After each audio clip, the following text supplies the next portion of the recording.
fiction and poetry. And it's unique in that it's run by writers along with associate editors and designers. And we aim to produce high quality, readable, intelligent books. And Hidden, the first memoir, is the first memoir that Blue Door has done. So this is a particularly exciting event for us. And Hidden, here it is. It's also a beautifully written and thoughtful and compelling read. So it ticks all our boxes. I've watched this book develop from the earliest drafts when Annabel joined Clink Street Writers, which was a workshop set up by the novelist Michelle Loverick. But even in the earliest drafts, Annabel's literary talent was clear, as was the power of the story she had to tell. So the format of the evening will be this. Annabel will read from Hidden for 5, maximum 10 minutes. Then Paula, journalist Paula, will interview Annabel. And after that, there'll be plenty of time for your questions. So start thinking about them. Now, with regard to questions, let me think about this. Yes, you're going to be muted throughout, but we'd like you to post your questions in the chat box as you think of them. You can do it any time during the evening. So if your thoughts occur, just type them into the chat box. You can ask about writing, about yoga, and even about breast cancer. We'd like you to, if possible, address your questions in the everyone option in the chat menu so everyone can see them. But if you have a sensitive health question, then please feel free to either post them directly to Annabel or anonymously, and they will be dealt with sensitivity. So let me just give you a bit of background to our 2 speakers tonight. Annabel Chown was born in London and read architecture at Cambridge. She worked as an architect in London and Berlin and taught architectural design at Kingston University. But then, age 31, she was diagnosed with breast cancer. She started to make notes while she was going through treatment and discovered a passion for writing. And Hidden emerged from these notes. She's since published articles on breast cancer in the Daily Telegraph and Red magazine. But this multi-talented woman is also a yoga teacher. Imagine that, architecture, writing, and yoga. And currently she's teaching at Tri Yoga in London. She loves cities, and London is almost a character in this book, particularly London and food. And she lives in London with her husband and 20-month-old son. And interviewing Annabel tonight will be Paula de Carolis, who first met Annabel when they were teenagers at school. Paula is a London-based journalist with 25 years' experience covering arts, news, and politics. She's Italian, and she writes for the national daily Corriere della Sera. She interviews writers, musicians, and artists and says this is her favourite kind of assignment. And she adds, I remain in awe of the discipline that creativity requires and of the liberating, inspiring, and effective charge that it can deliver. So that's our evening, and I'm now going to hand you over to Annabel to read from Hidden. Annabel. So I am going to read a short section, and it's a section that comes right from the middle of the book when I am, or was rather, in the depths of chemotherapy treatments, and was also somewhat strangely still really wanted to meet a guy to fall in love despite being kind of in the middle of this intense experience in my life. I'd also told at the time very, very few people about what I was going through. So I then met this guy at a party who asked me out on a date, and yeah, the rest will hopefully explain itself in the reading. I get a text from Andreas on Friday morning. Guess what? Met your boss Jamie and all your workmates at an exhibition opening last night. Where were you? Finally, My hidden life is starting to catch up with me. Had to miss it, unfortunately, I text back. He calls on Saturday morning. Are you going to Nadia's party tonight? Who's Nadia? What do you mean, who's Nadia? She works in the same office as you. I met her the other day with Jamie. Nadia, of course, a German girl who started there about 2 weeks before I left. Oh, you mean work Nadia? I'd forgotten all about her party, as I'm already doing something else. That's a shame. I was really hoping you'd be there, but it'd be great to get together sometime next week. Now I'm very confused. He already wants to see me again next week, yet he never called after our first date and didn't try and kiss me after our second.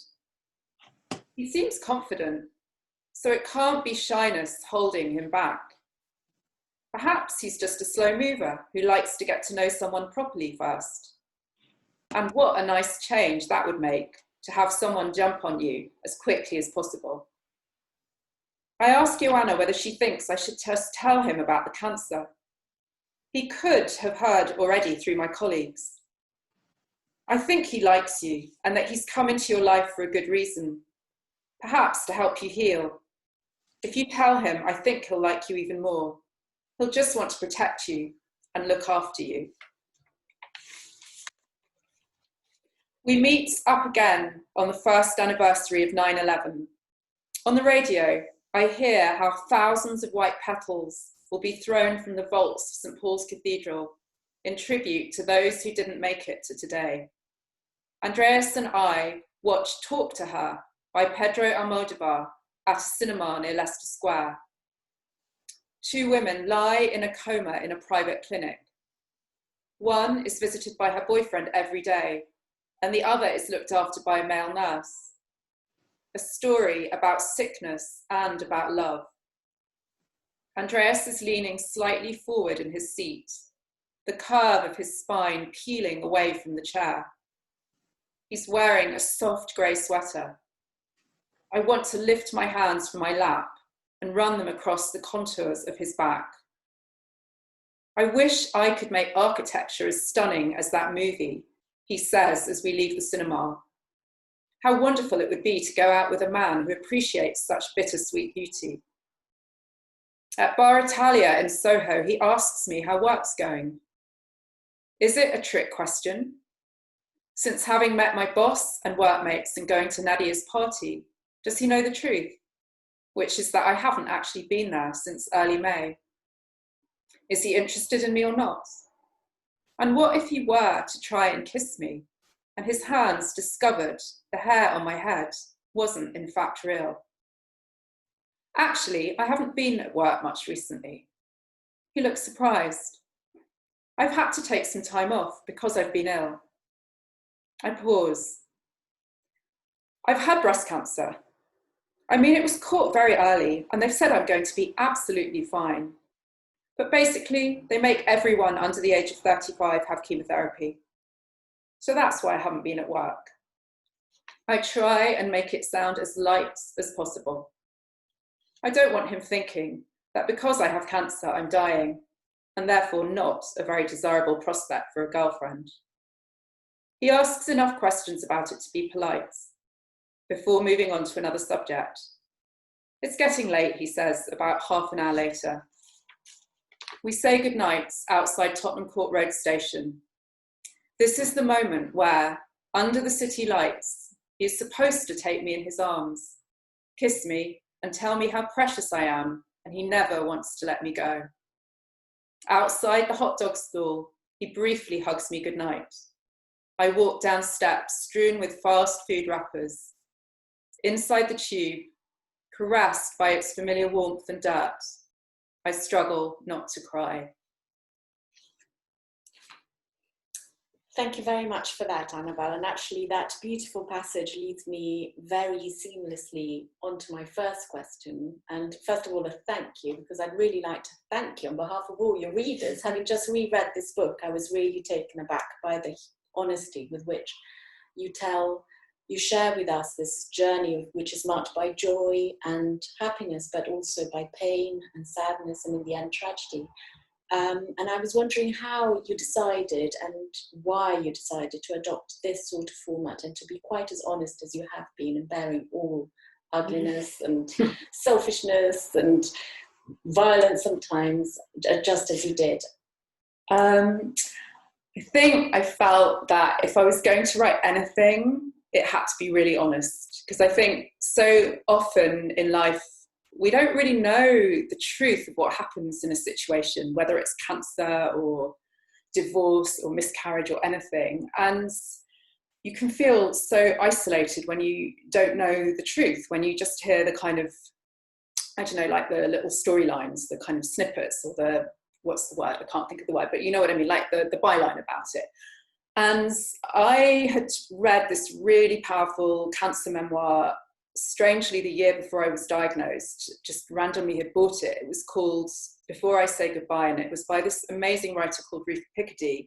And she had been diagnosed with breast cancer at about the same age as me, except very sadly has had, I think, become secondary cancer pretty quickly. And her situation was also quite different to mine. She was married and had a couple of children, and you know, you can only imagine how traumatic that was. But it was a different situation. You know, mine was luckily a primary cancer. I was also single. I didn't have children. And hers was a really honest memoir. But I struggled to even find anything else out there that was anything like my situation. So that was part of the reason in wanting to write about it. And just feeling that, you know, if you're going to write about this, you've got to be as honest as possible. And I'm sure it's been a huge help to anybody going through a similar situation as you've been through reading this memoir. But I wonder if this honesty then made it harder when you had to revisit the book, because of course, at first it was a manuscript, and you started writing notes when you were going through treatment, and then it became a more fleshed out manuscript, and then of course a book. But at various stages you would have had to revisit it and edit it, and I was wondering whether being taken back to that honesty and the intensity of the situation you were going through made it harder. You know, it's interesting because I actually feel incredibly grateful, strangely, that I have this really intimate description of this time in my life, because I think if I didn't have it, I wouldn't remember it all. Of course, I remember I had cancer and it was awful, and I had chemo and it made me so sick, and plenty of sort of bits from it. But I feel like rereading the book, I can now step right back into it. And in a funny way, I feel incredibly grateful to have this kind of really, the vividness of it still so close to me, because, you know, it was, of course, a really hard time, but it was also kind of really powerful time, like a time when, you know, life is so in question, and you notice these things you wouldn't have noticed before, like, you know, the way a flock of birds look as they fly against the clouds in the sky. And it was kind of very transformative for me. So I feel grateful. I feel also quite exposed putting it out into the world now, because, you know, what you feel comfortable reading to yourself about yourself, or maybe showing to a really close friend who's like Paula, who's been there every step of the way with me, is one thing. But then, you know, people you know but maybe don't know that well, or people you do know quite well but don't know this kind of inner workings of what you went through, it feels quite kind of exposing in a way. But I also know it's the right thing to do, because I know that we all have to be honest about these challenges that, you know, we all face in different ways. I mean, obviously not everyone has to go and write about it, but I think overall the more honest we can be, the more healing it is for ourselves and for those around us. Yes, and it's very interesting that you bring up that it was a time of heightened sensitivity, because that's also something that really comes across from the book. It's very difficult to forget while reading it that you're an architect, because you have the beauty and the intelligence of the architect's eye looking over London, but also looking over what's happening around you at the same time. And I was wondering whether that sort of heightened sensitivity is something that perhaps one misses later on? Yeah, I think it was funny because I remember about a year after I was diagnosed, like walking through London, and I'd spent a lot of time walking through London to appointments and walking through Regent's Park, and suddenly realizing that, I think it was like Harley Street I was walking down, it was like, oh my God, it's not so charged anymore. It's just like a street I'm walking down again. And in a way I felt quite sad, because obviously I was deeply grateful to no longer be steeped in that world of treatment. But a part of me was like, oh gosh, it's lost that heightened quality, because of course you can't keep that heightened quality forever. But that said, I still feel like it's there, like it kind of keeps coming up, it kind of comes forwards, it recedes. Maybe that's the case for all of us. Maybe it's a bit more so for me because of that experience. Yeah, it's very interesting. I was also, I mean, again, through your book, we get the power of other influences. For example, yoga, which we'll talk again later, but also the power of writing, because I get the feeling that perhaps writing the book was sort of, and writing the notes at the beginning while you were going through the treatment was sort of helpful in some way for you both to understand what you were going through, but also perhaps in a cathartic way to begin some sort of healing. And I was wondering if the writing helped at all. Yeah, I think it helped in two ways, because I think it just is very cathartic and healing to journal. And my book essentially started as journaling, just journaling about how I was feeling, not with any intention to write a book at the beginning, but just because it's a really good thing to do, just to pour out, the truth of your feelings. Only you have to read them. It's a very free space in which to express yourself. But then I think quite quickly I felt that I'd always wanted to write for a start. I'd always had this idea of like, I'd love to write something, but I had no idea what, I just didn't have an idea. And suddenly I thought, my gosh, I mean, this is really horrible being thrown into this world, but it's also really quite interesting, because instead of being sat in a site meeting, taking notes and looking at what the builder had done wrong, it's my reality, my other reality, I was now like sitting in this room having this sack of red liquid injected into my vein with all these cancer patients. So it was bizarre, horrible, and interesting. So I thought, gosh, I have something to write about.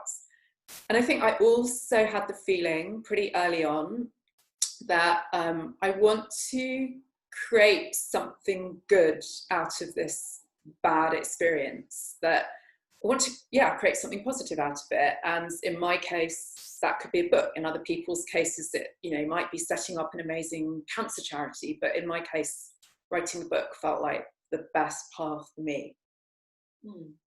Yes, and you've done a fantastic job with it. I have to say that sort of rereading it is a little bit like being thrown back, sort of 20 years ago when we were all young and single, and you get a fantastic sort of vivid sense of the joys and the sort of selfishness of youth, of the sort of energy that goes into living each day.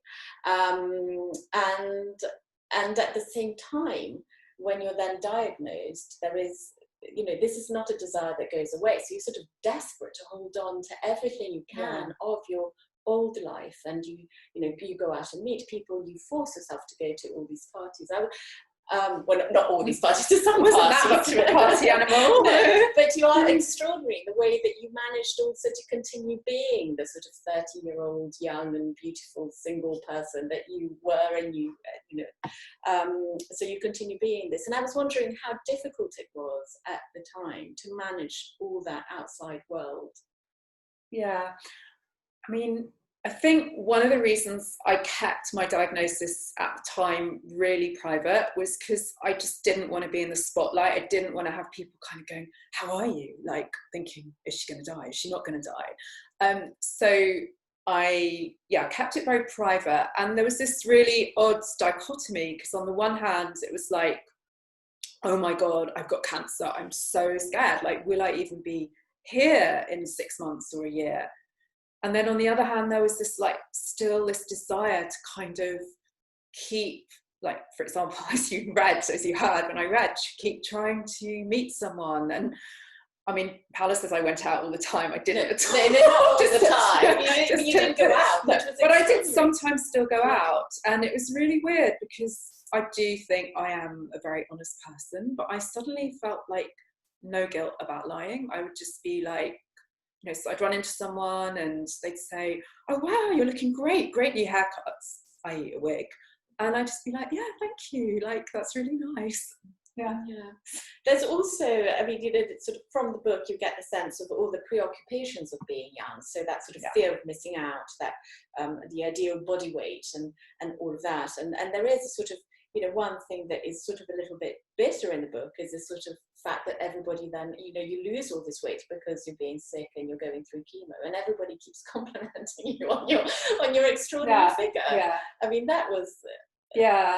I mean, it was bizarre. In a way, you of course can't blame them, because I didn't say I'm going through chemo. They weren't saying, oh, you look great. Oh, and you're going through chemo. But this was the irony, because, I was at my thinnest by far, and people would just say, wow, your figure looks amazing. Wow, your hair looks amazing.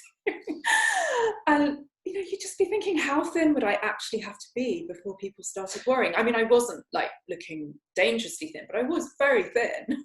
People just seem to think I look great. Yes, but it must have been difficult when you look at change so dramatically to have people complimenting you all the time on it. But I'm saying, can you speak up a little bit? Oh, okay.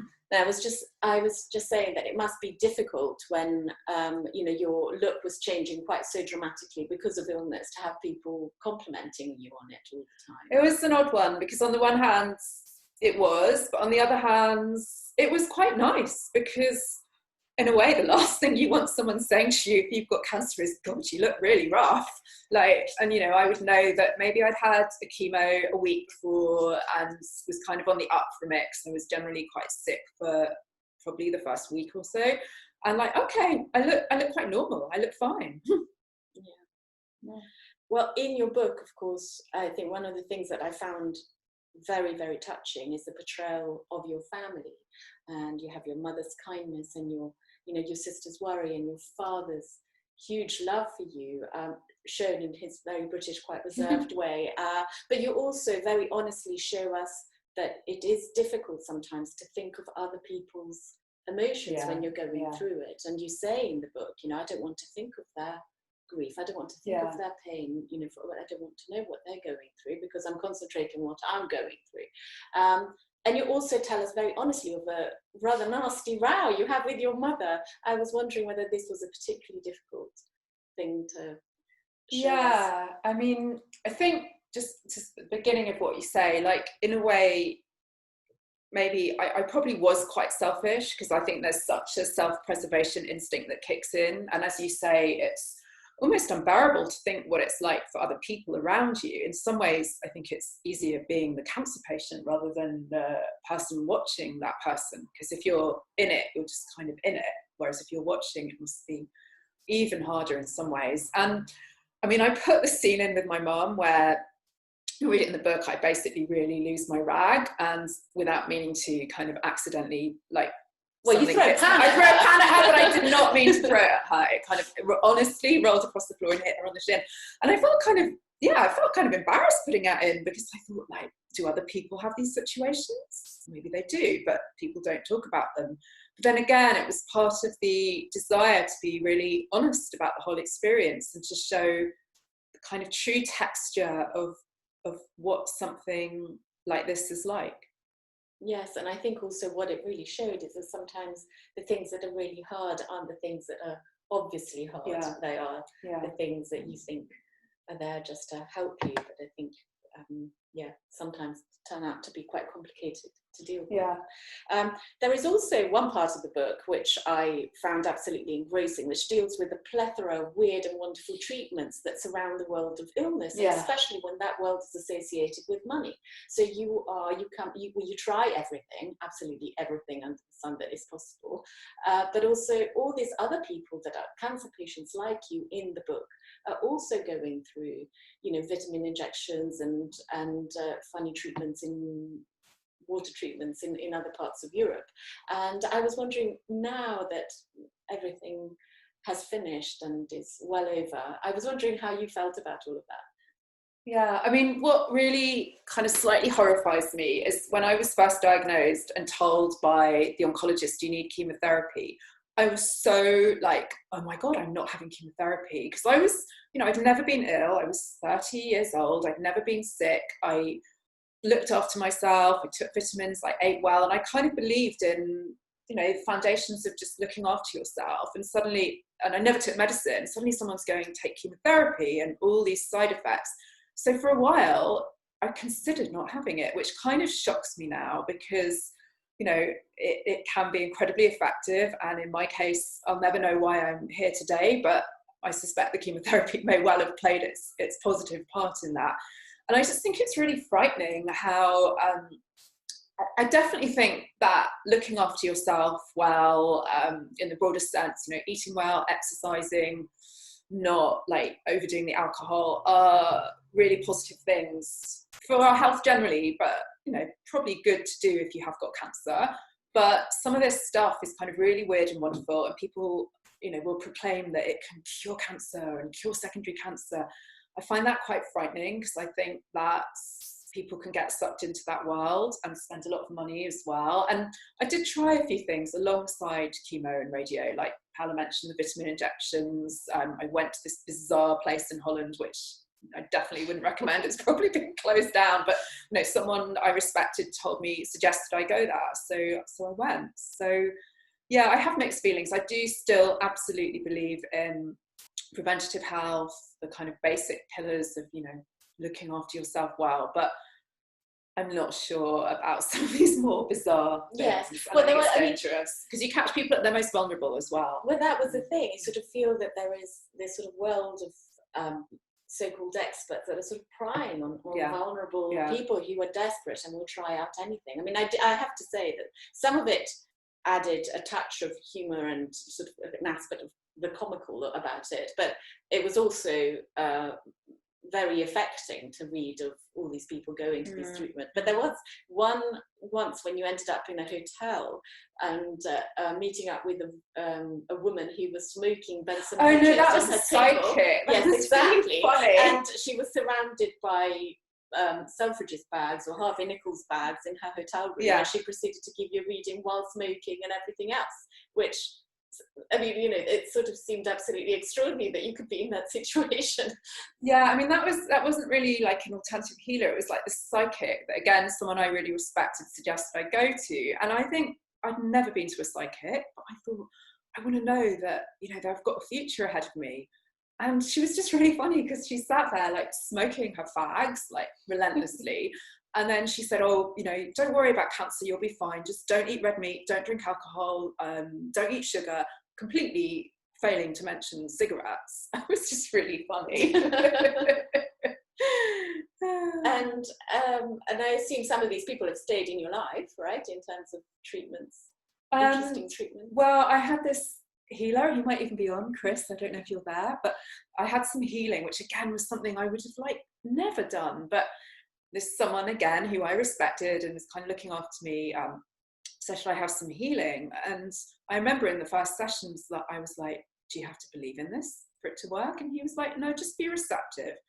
And if you read the book, you'll see that it actually had some pretty potent effects on me. Whether these were placebo or the actual healing, I have no idea, but it did something to me. And yeah, we became really, really good friends, and we are still really good friends to this day. So yeah.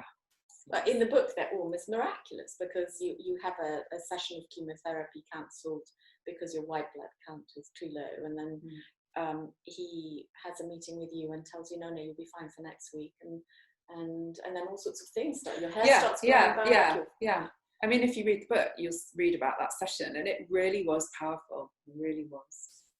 Yes, I'm sure that would be very interesting for everybody reading the book to see the sort of effect that something like that can have. And as you say, who knows whether it's the actual healing or whether it's your mind that opens and therefore your body responds. But it was very interesting and very beautifully told in the book. And also, I think, like, people talk about placebo or not. Is it real? Is it placebo? Personally, I don't think it really matters. I think as long as it does the work, it great, you know. Before we leave this sort of, I would like to talk to yoga because it's now such a huge part of your life. But before we leave that, I would like to revisit something you said earlier, which was your decision, although you are extremely honest in the book, at the time, you weren't very honest with everybody that you knew. And I remember at the time you saying that you just simply didn't want to see on people's faces that look of, oh my God, she's got cancer and she's, she's ill. Therefore, you wanted everybody to treat you just the same.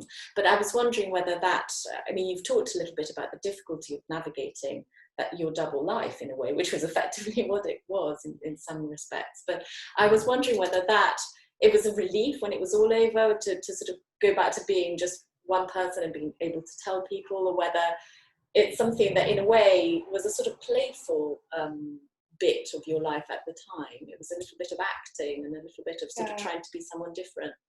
Yeah, I think I learned that I could actually act quite well, which was something I hadn't realised. So that was quite interesting. And I didn't tell the world as such for a long, long time. It was only after I later found out, years later, that I carried this BRCA1 mutation, a mutated gene that put me at very high risk for new breast cancer. And ultimately, I didn't get a new breast cancer, luckily, but I did ultimately decide to have a preventative double mastectomy.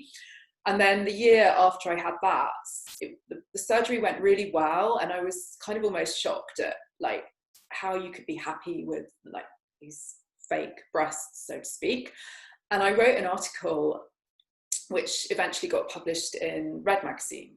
And it was kind of when that article was published, I was like, well, I'm so many years from my diagnosis. I'm at such low risk now of getting breast cancer because I've had the mastectomy. My original cancer is very unlikely to come back. And I'm just going to share this article with everybody. And it was actually such a relief to do so. It was such a relief to finally feel like I didn't have to kind of hide this part of me. And also to be able to now be really open and to help other people to, if I ever saw a kind of post on Facebook, or if I ever see indeed a post on Facebook or Instagram and somebody's struggling, I can, reach out to them, or on the Facebook groups for breast cancer. So that's been it's been a relief, and it's been empowering. And also how supported I was, because I remember I shared this article on Facebook and I just got the most beautiful messages written to me, and it was just really moving. Yeah, it's really nice.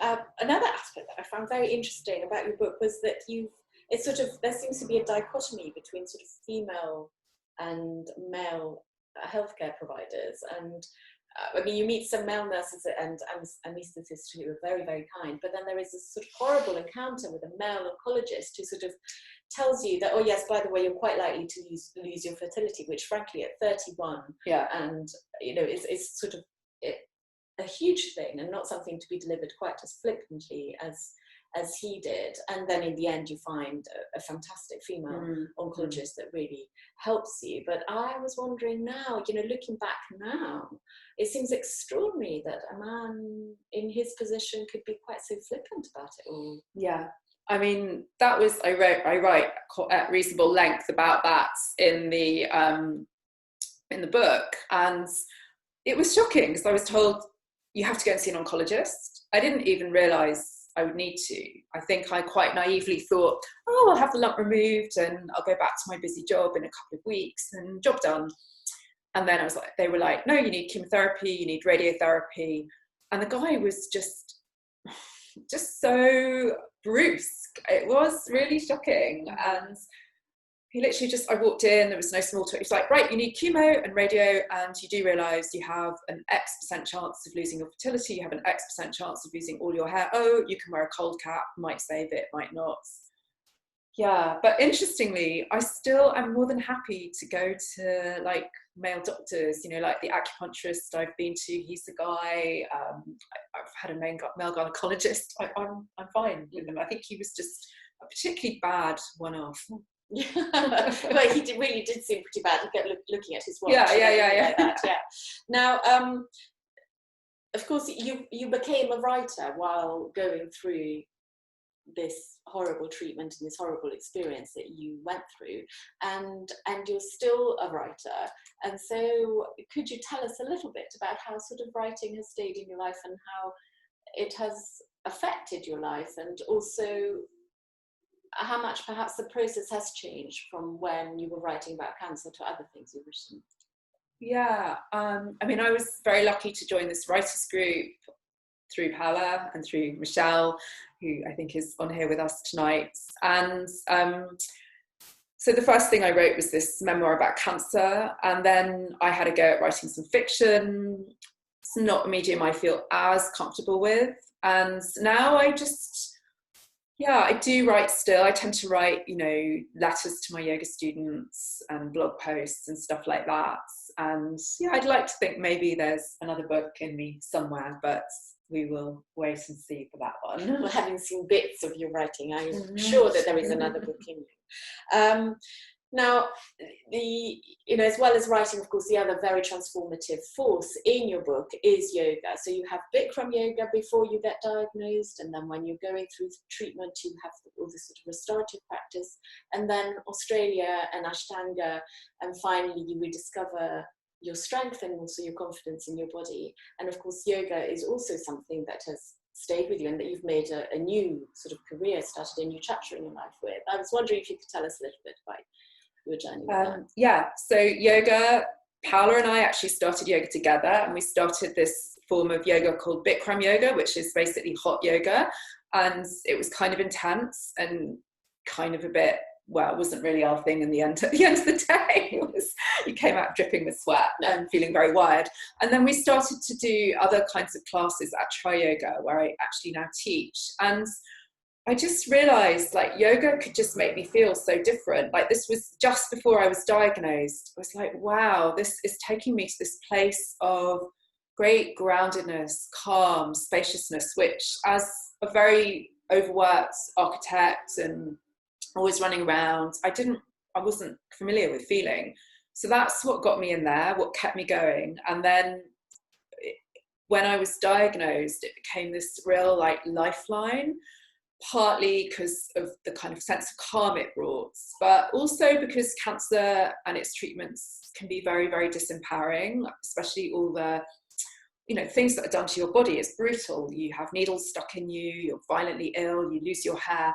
So what was really beautiful about yoga in the periods that I wasn't feeling ill right after chemo was just to go and be in your body and still, despite everything you were going through, be able to kind of create these beautiful, quite poetic, spacious forms through your body. So that was really amazing. And the other thing that was really powerful about yoga was I realized that in yoga you are taught to actually breathe into the sensations, the discomfort, not pain, but the intensity of the pose. And it made me realize if I can do that in my body, can I also start to be able to be more present to the difficult emotions I'm feeling, like the grief that comes up, or the fear, or the anger at times, all these very felt emotions. So it was incredibly helpful in that respect too, and it became such a deep part of my life during that treatment period, and then continued to be so. And there is, I love the bit that you describe in Australia when you do this Ashtanga course, and suddenly I can't remember how long it was, but your arms are very toned and you're super strong, and suddenly you feel very confident in your body, because until then I think you've been a little bit worried about scars showing or sort of people guessing things, and suddenly it's almost like a rebirth. You are very confident and strong. And I was wondering whether what you remember of that period, because it is sort of such a beautiful book. I still remember it really clearly because it was really intense. I'd get up every morning and go and do this Ashtanga yoga, which some of you know from the yoga world will know, but it's this set sequence of poses, and it's quite strong, it's quite intense. But what was really amazing was the teacher I went to, this woman called Dina. She would start every single practice with this meditation, and in it she would just remind us again and again to just come to your breath, to come to be present in this moment, reminding us that this moment is the only moment any of us really have.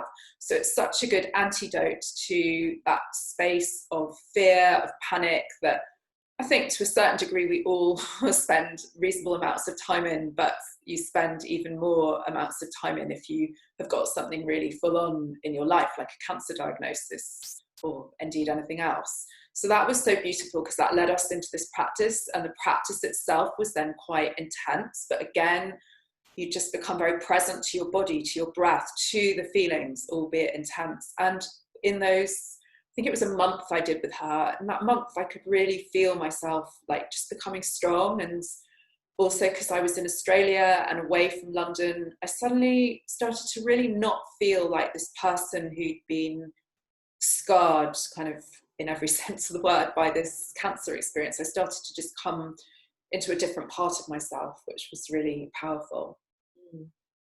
Yes, and as you mentioned, you were in Australia then, but as Pam mentioned in the beginning, London is almost a character in your book, because it is also a love affair with London, and a love letter to London, to its beauty, to its changing seasons and everything like that. I was wondering if your relationship with the city has changed. And I mean, also reading it, it was interesting because so many of the places that you used to go to are no longer there, like some of the restaurants and the bars. And I was wondering how your relationship with London has progressed through Yeah.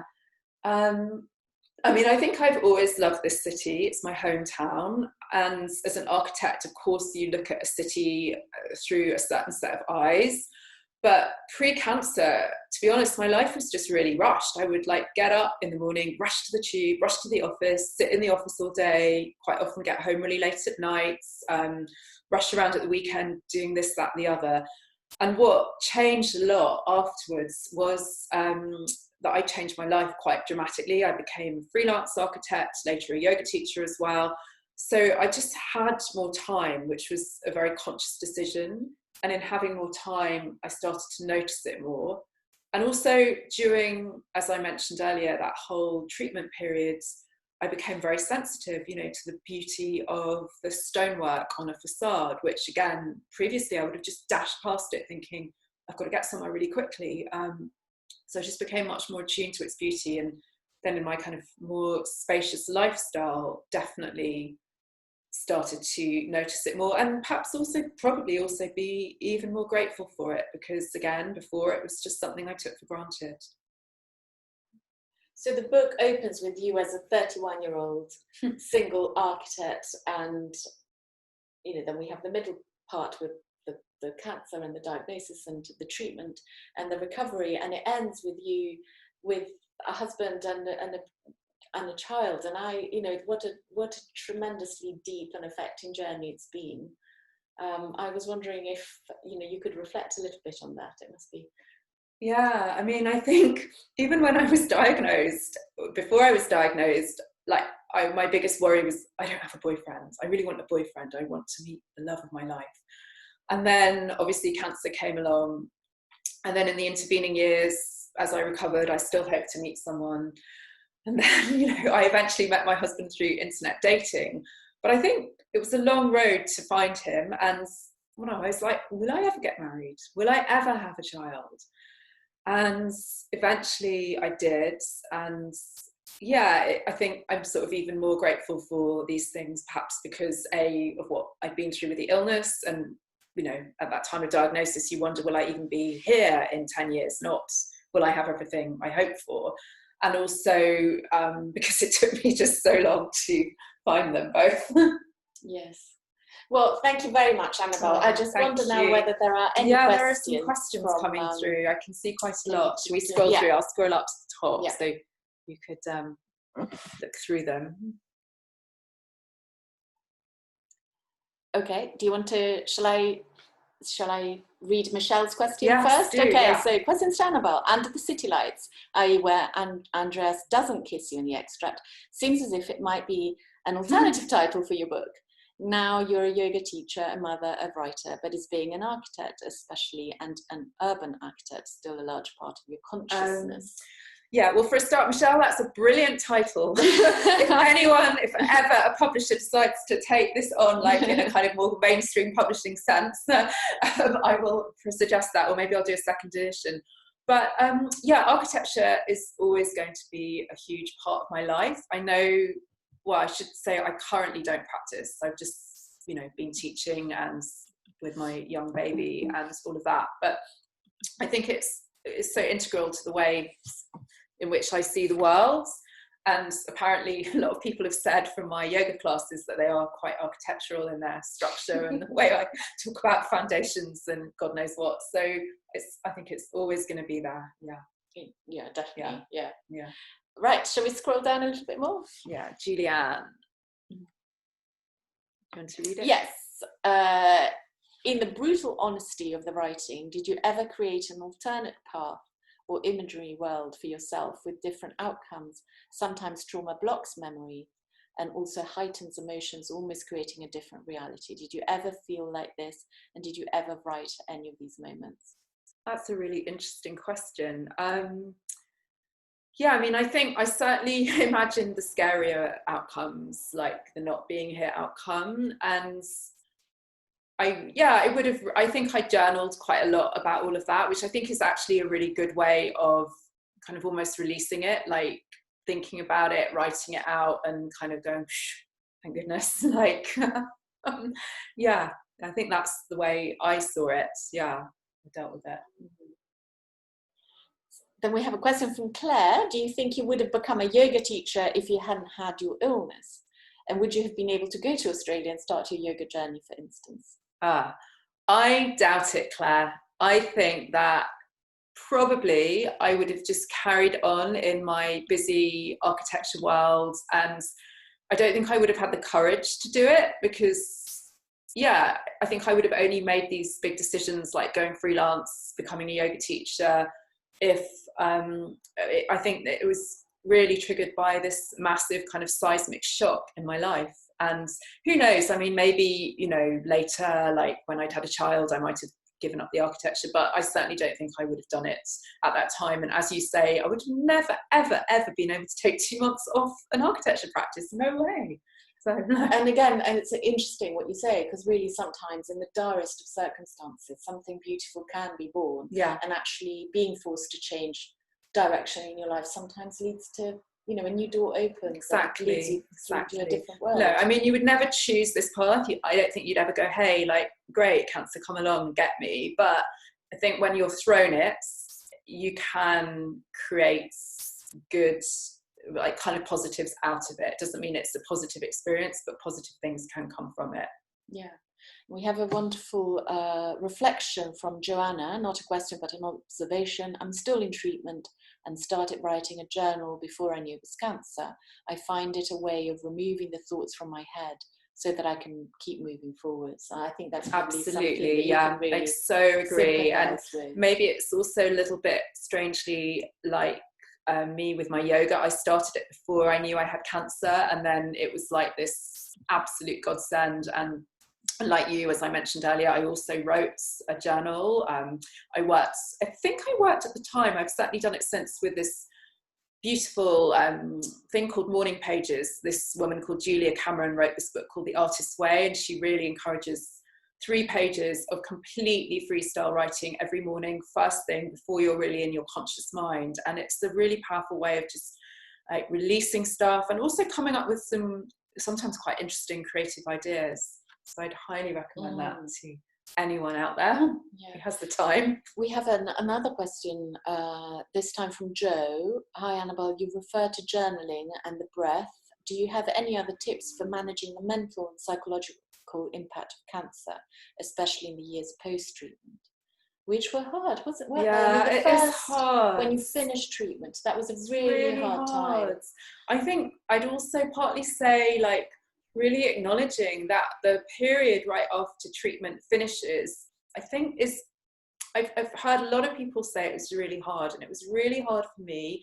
And actually the therapist I was seeing at the time said it's often only after you've been through the kind of intense fire of an experience, like all the treatment, the diagnosis, that you can really start to digest it. And I felt for me that was when I really like mourned the life that I'd lost. I felt I'd lost. Obviously, it all came back in the end, and I think it's hard. So I think acknowledging that, and acknowledging that there is going to be a certain amount of fear. Of course, we can use things like breath, like a yoga practice is a positive, a powerful thing for, you know, calming and soothing the body, the mind, and all of that. But I think there is going to be fear that, you know, maybe comes and goes, and at times, especially if you've got a scan, a checkup, it's going to be more prevalent. Or if you have a cough that, you know, lasts a little bit longer than you think it should do, you are going to get scared. And it's almost like allowing for that, because people tend to just think, oh, well, you know, you've done the treatment, let's move on, next thing. And it's not quite that simple. So I think just being very compassionate with yourself, and yeah, using all the tools in your box, but not expecting them to just dispel the fear completely. Yes. If that makes sense. I hope that helps. Yes, but I remember at the time, Annabel, it was you were giving yourself quite a hard time, thinking, yeah, the treatment was over. I need to feel fine now, and I need to be able to do all these things. And actually, the truth was that you were exhausted after you know, chemotherapy and radiotherapy and all the emotional trauma of having gone through this experience. And I remember it was difficult to take, you know, to be kind to yourself and to just sort of take time just to recover. And also, you were quite worried about what other people were thinking, because other people, you kept saying, you know, sort of people think that I've finished treatment and now I should be fine. And I think there is a lot of that, isn't there? People do say, oh, well, it's over now, isn't it? Or so you can do this and this and this, but actually the reality is very different. But that goes right back to your question at the beginning about writing about it so honestly, because again, I had no idea that the post-treatment period could be hard. And that's partly why I was thinking, why don't I just feel fine? You know, it's over. And I think the more we can be open about these things, the more, you know, other people can feel better about it and know, okay, well, that's normal. I probably will feel like this for a little while or a longer while or whatever. And that's okay. That's part of the whole process. Yeah. There was also a sense that this illness does funny things to how you conceive time, because of course in a way it slows down time, because suddenly you have all these free pockets that you didn't have before. But in another, people say things like, oh, it'll take 18 months out of your life, and you think 18 months, that's like a really, really long time. Or people say it's the first 5 years, you know, sort of first 5 years. If you're free after 5 years, then you know, and that again is a very, very long time. So it's difficult. It must be difficult to get your head around with that. But also it's really weird because people, I remember once the year after I finished my treatment, about 6 months after, I hurt my knee and I had to go and see this doctor, and he was talking about maybe reconstructive surgery. It was just like a cruciate ligament tear or something. And he said, well, you know, you'll have to take like 6 months off yoga and hiking and all the things I like doing. And I would look horrified. He went, 6 months, that's nothing. And I was thinking, I don't even know if I'll be alive in 6 months. So it's that kind of odd thing. On the one hand, it feels so, long. On the other hand, so kind of short. Yeah. And there's also, I was wondering whether you could say something a little bit about the new communities that you've discovered going through the treatment, and also afterwards, all the sort of support groups, the cancer support groups that you were joining and you were looking at online, and the sort of support that you found from the community then. I went onto this thing called Breast Cancer Care, which I don't think exists quite as it was back then. I think it's now Breast Cancer Now. And I went onto their chat rooms after treatment, and it was just such a relief to finally connect with other people who had been in the same boat as me. And now there are all these really great Facebook groups, which I kind of occasionally post in just to kind of offer support. And I think people, I don't know, I think because of social media, people are perhaps much more open these days because they have a channel in which they can be open. But I think that's overall a really good thing. I mean, obviously there's a shadow side to it because you also hear about all the stories about recurrence and people get freaked out. But I think overall it's a really, really good thing. Yeah. There's a beautiful mention of a poetry book here. I don't know if you want to read that. The Poetry Cure. Yeah, Catriona mentions this. Edited by Julia Darling and Cynthia Fuller. Oh, wow. How to Behave with the Ill. Thank you, Catriona. Did you find you needed to give advice to well-meaning friends and family? It's hard, I know. Well, remember this video. Oh, beautiful. Yeah, did I find I needed to give advice? Yeah, I mean, I think I was really selective about who I told, partly because I kind of didn't want to tell the whole world. And you hear some awful stories. Like I read some of these online on the forum I joined, the Breast Cancer Care Forum. Like someone, you know, told a friend about her cancer, and this so-called friend proceeded to tell her about every single person she knew who died of cancer.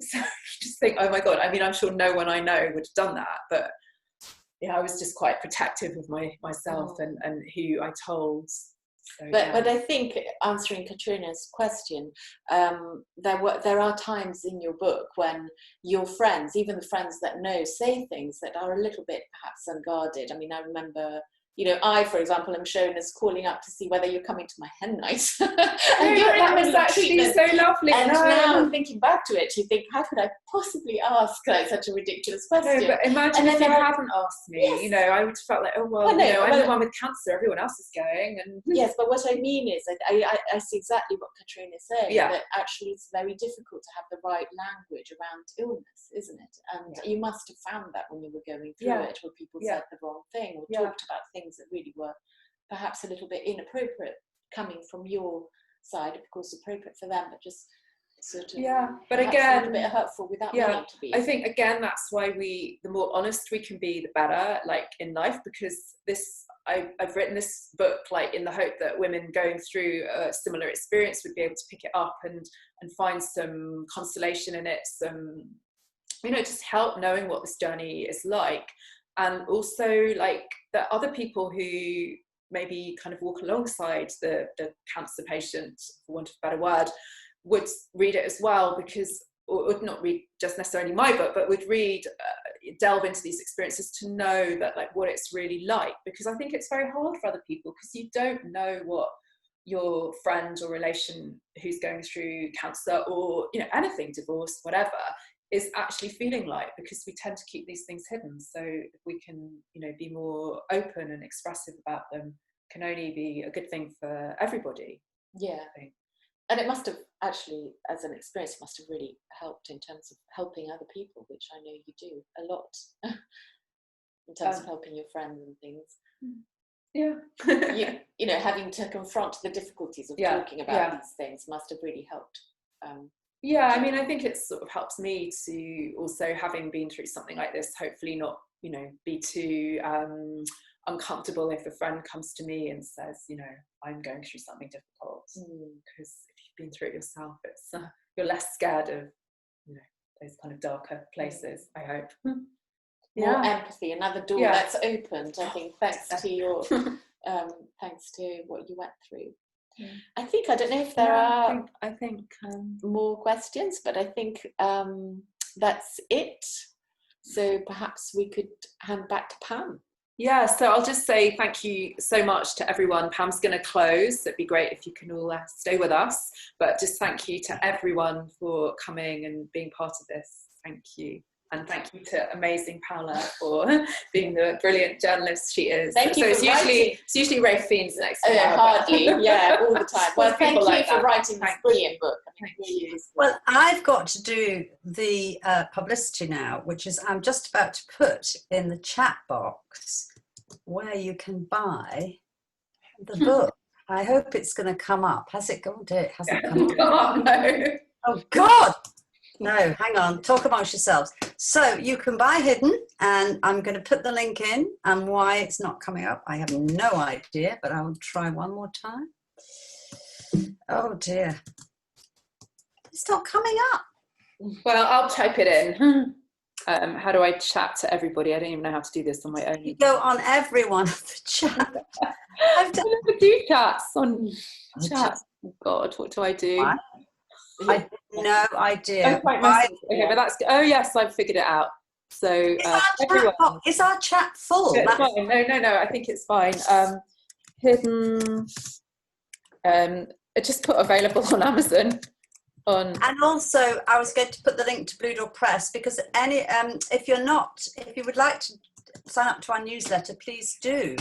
But again, do you want me to write it? Oh, well done, Barbara, you're a star. You just sent yeah. So it's bluedoorpress.co.uk. Yeah, I don't know. I've done it. Yeah, thank you. Well, thank you. Thank you everyone for coming. Thank you. Do go and buy the book. And now I'd like to invite you all to unmute yourself, switch on your videos, and give them, Annabel and Paula, a big round of applause. Thank you. Thank you. Thank you, Annabel. Thank you, everyone. Yes, thank you so much. Nice to see everyone. Well done, Annabel. Oh, thank you, Miriam. Oh, so lovely to have everyone here. Thank you. Thank you, Barbara, for the link. Thank you. You don't know when you're going in the big